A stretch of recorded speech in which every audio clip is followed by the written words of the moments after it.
2 years ago, I'd had the privilege for the first time speaking to the same UN ambassadors, and that's why they asked me if I'd come back this time, and they gave me a tougher subject. But the first time I went there, I had spoken to them about the heart's hunger for meaning.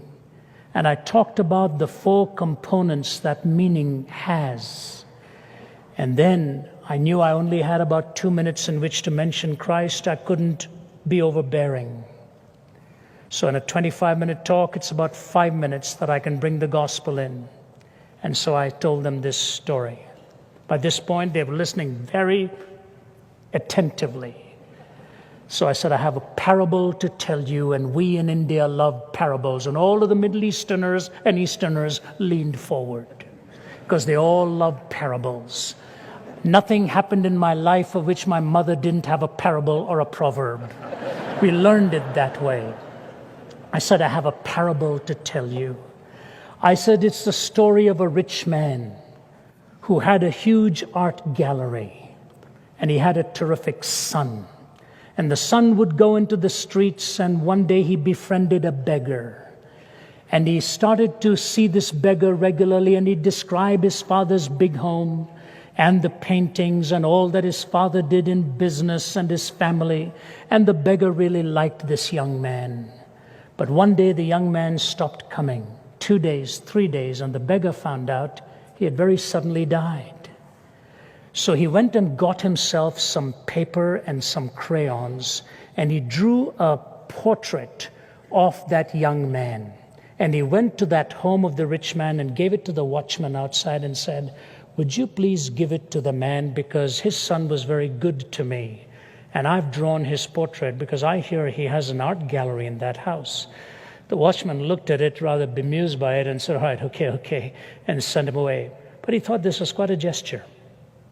So he waited for the right moment. When the rich man was driving out in his car one day, he said to him, a beggar came here and gave this because he painted this as a portrait of your son. The rich man took it. Nothing was heard. Some years go by, and the beggar finds out the rich man had passed away and that they were going to auction his art gallery. So he decided to get some nice-looking clothes to see if he could squeeze in. He did. And he walked through the hall to see if the boy's portrait was hanging with all the grandmasters, and sure enough, it was there. And the auctioneer came, and all these aficionados with their wonderful little lenses and all studying all of this stuff. And then the gavel was pounded, and the auctioneer said, we are going to begin, and everybody, yay, good. He said, except there was a condition left in the will. The rich man said this portrait of his son is the first one to be auctioned. And there was a moan and a groan. Nobody bid on it. The beggar put his hand into his pocket, got a few coins, and bid what he had. No counteroffer, gavel pounded, sold. He goes to pick it up, and as he's walking away, the gavel pounds again, and the auctioneer says there was a second condition. In the will it said, whoever bids on the portrait of the son gets the whole art gallery.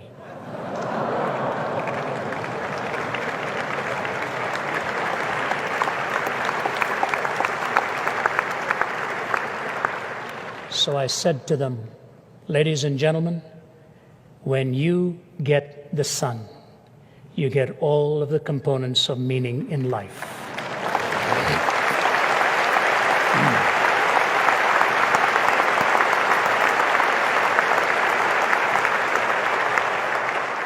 They threw their head back in absolute surprise. It was a wonderful thing to see. They were lined up.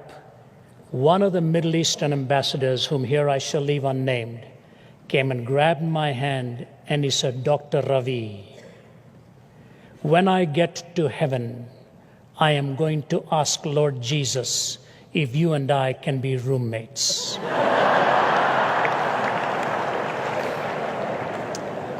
My wife did not like that suggestion.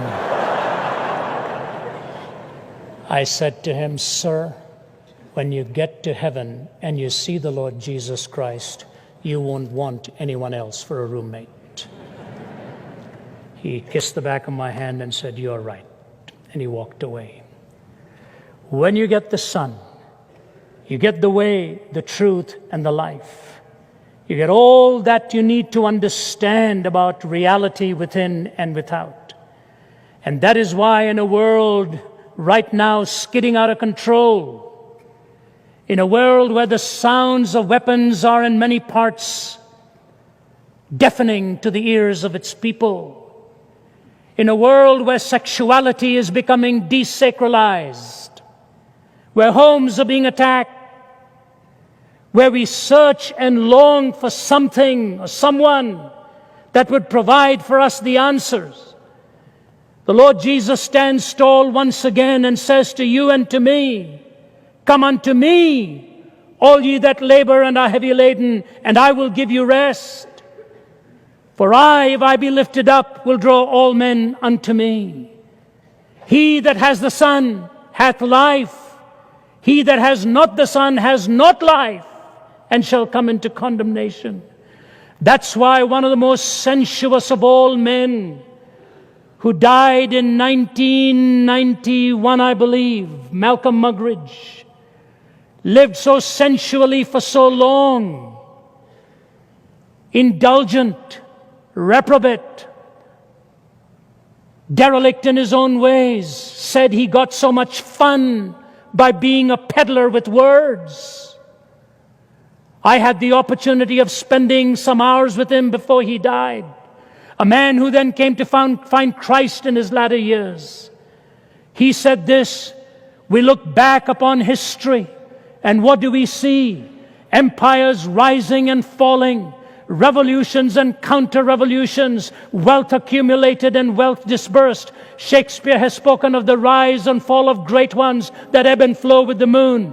I look back upon my own fellow countrymen in England, once upon a time dominating a quarter of the world, most of them convinced in the words of what is still a popular song, that the God who made the mighty shall make them mightier yet.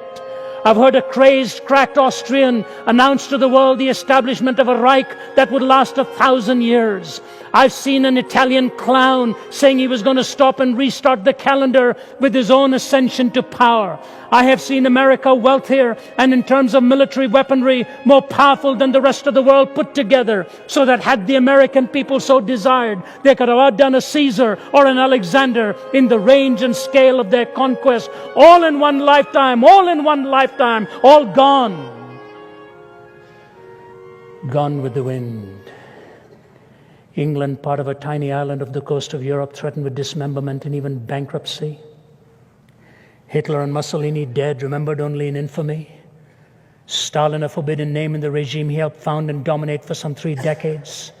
America haunted by fears of running out of those precious fluids that keep some motorways roaring and smog settling, with disastrous memories of a disastrous campaign in Vietnam as the media charged the windmills of Watergate.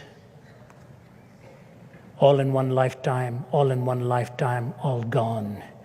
He says, behind the debris of these solemn supermen and self-styled imperial diplomatists, there stands the gigantic figure of one person, because of whom, by whom, in whom, and through whom alone mankind may still have peace. The person of Jesus Christ. That's the Lord I present to you tonight. May you know him, and he will set you free. Thank you, and God bless you.